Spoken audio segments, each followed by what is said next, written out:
Brown out ngayon dito sa amin at kailangan ko nang maglinis at magpakain ng aming alagang baboy.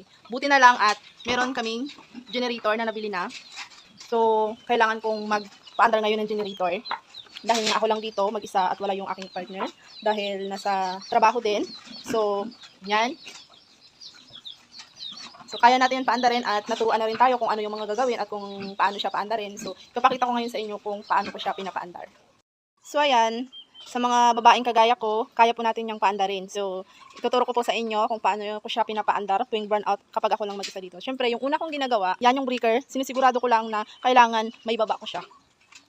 Yan.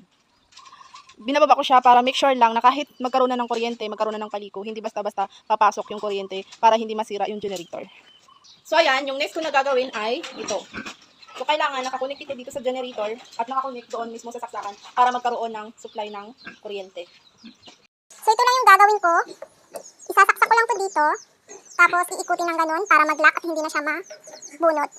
At itong dulo naman, isasaksak ko lang siya dito sa saksakan. So, ayan na siya. At ang sunod ko naman na gagawin ay i-on ko lang yung gasolina. At syempre, kailangan naka-on po ito para umandar. Hilahin ko lang po ng 3 beses para magkaroon daw ng compression sa loob at para mabilis na ng pag-agar.